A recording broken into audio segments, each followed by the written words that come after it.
नमस्कार, मैं रेखा शर्मा और आज हम हिंदी सुमंगला में कक्षा 4 में रवि की चतुराई पाठ 2 की रीडिंग लगाएंगे। तो इसमें है, रवि पढ़ते पढ़ते सो गया था। अचानक उसे लगा कि किसी ने उसके कमरे की बत्ती बंद कर दी हो। उसने हड़बड़ाकर आंखें खोली तो एक हष्ट-पुष्ट भयंकर व्यक्ति को अपने पास खड़ा पाया। उसे देखकर रवि कांपने लगा और उसने चिल्लाना चाहा, परंतु उस डरावने आदमी ने एक हाथ से उसका मुंह बंद कर दिया। जैसा कि आप लोग इस चित्र में देख रहे हैं कि चोर रवि का कान खींच रहा है। रवि समझ गया कि वह चोर है। वह उससे बचने का उपाय सोचने लगा। तभी चोर रवि के कान में फुसफुसाया, चुपचाप पड़े रहो। जैसा कहता हूँ वैसा ही करो, नहीं तो तुम्हारा काम तमाम कर दिया जाएगा।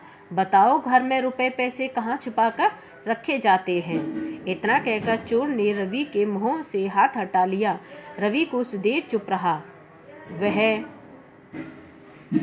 वह चोर से निपटने की योजना बना रहा था। उसने चुपके से पलंग के पास लगा एक स्विच दबा दिया ताकि पिताजी को सावधान किया जा सके। देर होते देखकर चोर ने रवि का कान मरोड़ दिया। रवि दर्द से बिलबिला उठा और बोला, बताता हूँ अंकल, बताता हूँ। पिताजी ने सारे रुपए पैसे घर से बाहर कुछ दूरी पर छिपा रखे हैं। घर से बाहर? हाँ अंकल, ढेर सारे रुपए हैं, ढेर सारे। हाँ अंकल, ढेर सारे। आप तो जानते ही हैं कि मेरे पिताजी कितने मालदार आदमी हैं। वे अपने रुपए पैसे बैंक में जमा न कराकर जमीन में ही गाड़ कर रखते हैं।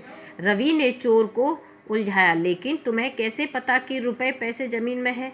एक दिन पिताजी मेरी माँ को बता रहे थे, तब मैंने चुपके से सुन लिया था। अरे वाह, तुम तो बहुत चतुर लगते हो। तुम मुझे वह जगह दिखा दो जहाँ माल छिपा रखा है। अंकल, मैं आपको उस स्थान के बारे में बता तो दूंगा, पर क्या आप सब कुछ याद रख पाएंगे? हाँ, मुझे याद रहेगा। तुम बताओ तो सही। अंकल, मुझे ऐसा नहीं लगता।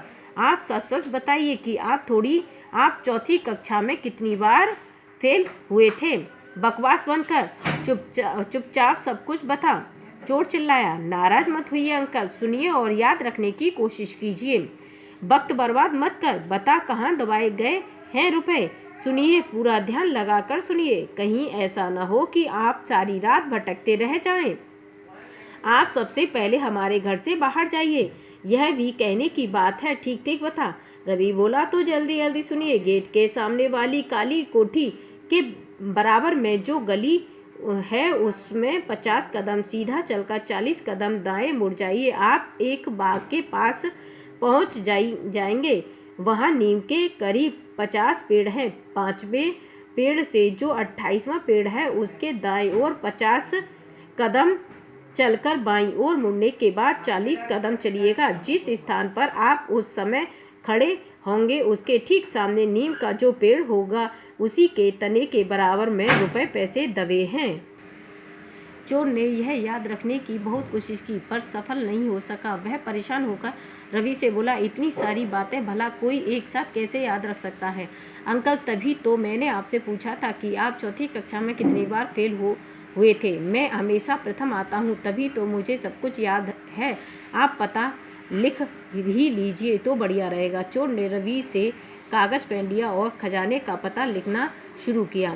तभी रवि के पिताजी और कुछ लोग पुलिस के साथ उस कमरे में दाखिल हुए। चोर जहां बैठा था वहीं बैठा रह गया। भागने का कोई रास्ता नहीं था। रवि मुस्कुराते हुए बोला, लीजिए अंकल, पिताजी तो स्वयं ही आपकी सहायता करने के लिए आ गए। पिताजी, अब आप ही अंकल जी की सहायता कीजिए। ये आपके बिना बहुत परेशान थे। इन्हें माल चाहिए ना? लेकिन रवि, कैसा माल?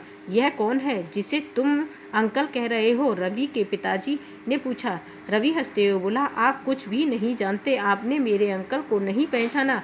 आपने ही तो मुझे दबे माल के बारे में बताया था।